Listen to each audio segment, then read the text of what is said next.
Some 50 years ago, most of the world didn't know who Stephen King was, didn't know his archetypal hero Carrie was, but within the book's publication in 2 years, you had a movie, and everybody was talking about Stephen King.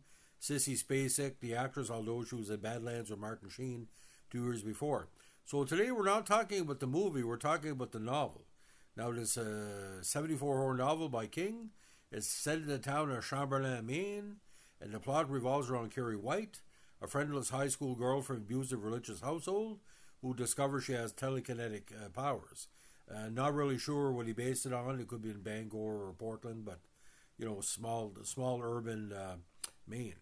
After a cruel prank pulled by one of the bullies on her prom night, Carrie decides to take revenge. Now, King wrote Carrie with the intention of submitting it to be published originally as a short story for the men's magazine Cavalier, following the suggestion of a friend that he write a story about a female character. At the time, he was living in a trailer with his wife and kids and teaching local English in Maine.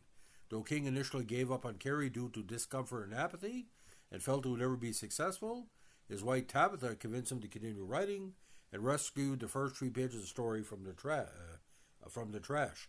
Some people say the whole book, but I think the start of the story. He followed her advice and expanded it into a novel. King based the character of Carrie on 2 girls he knew in high school and enjoyed fabricating the documents for the narrative. After Doubleday accepted Carrie to be published, King worked with editor Bill Thompson to revise the novel. Now, it came out on April 5th, 1974 in hardcover, but it had a print run of 30,000 copies, and eventually a paperback edition was published by a New American Library 50 years ago, in April 75. The paperback edition became a bestseller, particularly after release of the 76 film adaptation, reaching a record 4 million copies. The novel received generally positive reviews, both at the time and from current critics. Carrie, King's debut novel, helped launch his career and achieve mainstream success. He's also been credited with reviving mainstream interest in horror fiction and being influential among contemporary horror writers. 3 film adaptations have been released, with one getting a sequel, and it was a musical adaptation in 1988. Now, at only 199 pages, is a good read. And in 79, this is 5 years in the future, Carrie White, a 6-year-old girl in Chamberlain, Maine, is ridiculed for her weight, her clothes, and unusual religious belief instilled by her despotic mother, Margaret. One day, while showering after phys ed class, Carrie has her first period. She is terrified as Margaret has never taught her about menstruation. While Carrie panics, her classmates, led by a popular girl named Christy Harkinson, mock her and throw tampons and sanitary napkins. The gym teacher, Rita Desjardins, intervenes and sends Carrie home. On the way, Carrie practices her unusual ability to control objects from a distance. She recalls first using their powers spontaneously when she was 3, causing stones to fall from the skies in response to abuse from her mother. When Carrie gets home and tells her mother what happened, Margaret furiously accuses Carrie of sin and locks her in a closet. The next day, Desjardins reprimands the girls who bullied Carrie and gives them a week's detention. Chris refuses to comply and is punished with suspension and exclusion from the prom. After her influential father fails to reinstate her, Chris decides to take revenge on Carrie. Another girl involved in the incident, Sue Snell, wanting to make amends for part of the bullying, asks her boyfriend Tommy to invite Carrie to the prom. Carrie is suspicious at first, but accepts and begins to sew her prom dress. Meanwhile, Chris persuades her boyfriend Billy and his gang of greasers to gather 2 buckets of pig's blood as she prepares to rig the prom queen election in Carrie's favor. The prom initially goes well for Carrie. Tommy's friends are welcoming, and Tommy feels a genuine liking for Carrie, who looks beautiful in her homemade prom dress. For the first time in the novel, Carrie feels accepted by her peer group. But Chris has rigged the election, causing Carrie and Tommy to be elected prom queen and king. At the moment of the coronation, Chris, who is hiding in the wings, releases the buckets of pig blood over the stage. Tommy is hit by one of the buckets and collapses. Carrie, humiliated and in shock, leaves the building to the laughter of other students. Now outside, Carrie, out of control, enacts vengeance on her tormentors. Using her powers, she seals the gym and activates the sprinkler system, inadvertently electrocuting many of her classmates and causing a fire that eventually ignites the school's fuel tanks, destroying the building in a massive explosion. Only few staff and students, including Desjardins, narrowly escaped. Carrie thwarts oncoming efforts to fight the fire by opening hydrants within the school's facility, then destroys gas stations and cuts power lines on her way home. She unleashes her telekinetic powers on the entire town, destroying several buildings and killing hundreds of people. As she does this, she broadcasts a telepathic message, signaling to the townspeople that she's the cause of the mayhem.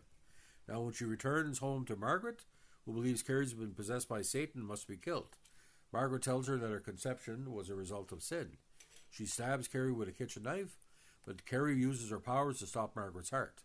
Mortally wounded, Carrie makes her way to a roadhouse, where she sees Chris and Billy leaving town. After Billy attempts to run over Carrie, she takes control of the car and sends it to a wall. Sue finds a dying Carrie in the parking lot, and the two exchange a brief telepathic contact. Carrie, who believed that Sue and Tommy had set up the prank, now realizes they were innocent. She dies, crying out for her mother. Now, the incident in Chamberlain, labeled a Black Prom Night, makes national news. 440 casualties are reported, and Sue Snell and other surviving students attend a grim graduation ceremony. Desjardins, the school's principal, blamed themselves for not reaching out to Carrie sooner and resigned from teaching. Chamberlain becomes little more than a ghost town as survivors relocate. Several congressional hearings are held to investigate others with paranormal abilities like Carrie's. Sue, who is blamed for having a hand in Carrie's rampage, publishes a memoir based on her experiences. A report from the Congressional White Committee concludes there will be others like Carrie. And as the novel ends, an Appalachian woman enthusiastically writes a letter to her sister about her baby daughter's telekinetic powers and reminisces about their grandmother, who had similar abilities. So most of the 2/3 of the book is in the movie, but you couldn't really do the way it was presented. Now, the hardback edition of Carrie sold modestly, and it was not an instant bestseller. Sources of the number of sales for a hardback edition vary from 13,000 to 17,000 copies. In contrast, the paperback edition sold well. Its first year, the edition sold 1 million copies, and boosted by the sales of the 76 film adaptation, eventually totaled 4 million sales. 76, Carrie became a New York Times bestseller, debuting on a list in December and remaining on it for 14 weeks, peaking at number 3. Now, Carrie launched King's career as an author, as the $200,000 he received when Carrie was accepted for mass market publication allowed King to quit his job as a teacher and become a full-time author. The novel established King as a horror writer who wrote about the supernatural, the dark, and the bizarre. Now, as it stands right now, following Carrie's publication, King had one of his most prolific periods. He underwent a 6-month period of top-flight writing. During this period, he wrote rough drafts for Blaze and Salem's Lot, later which became his second published novel, being published in 1975. While Carrie and his 1976 film adaptation brought King into the mainstream, and he has since become one of the most successful authors in the modern era and on the East Coast of Canada and the States, as these novels have consistently become bestsellers.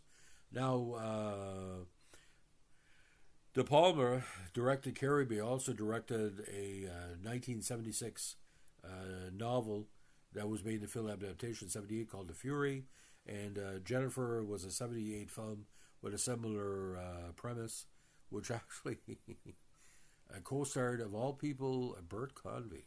So, ladies and gentlemen, Carrie is much more than a book. Carrie is much more than a concept. And a lot of comic book fans basically believe that Carrie was a mutant, latent mutant, which is a whole different ballgame. Because mutants were in comic books since the X-Men in the early 60s. So, and this lead to the revival of the new X-Men? Well, who knows? That's for the midst of time. People don't talk about that. The old X-Men rose as a new X-Men in the same year Carrie was put out. But the movie itself, like I said, some bad acting. John Travolta is in it. And there's a little bit of, such a good cast, we're not giving much to do, like Priscilla Pointer and Betty Buckley, and, it is what it is. I've never read any Stephen King's work, but a lot of people tell me this is the strongest, well, you might as well say a novella at 200 pages. It is a novel, but it's a novella mostly. And Stephen King, as his good pal Bev Vince can tell you, knows how to write horror, and this is the one example. So happy birthday, Carrie, of your, the 5 decades of true Stephen, of dominating the thoughts of all kind of pulp fans. If you like what you're doing here with our Pulp Tales columns, let us know what I like, comment, subscribe, or share. Bye.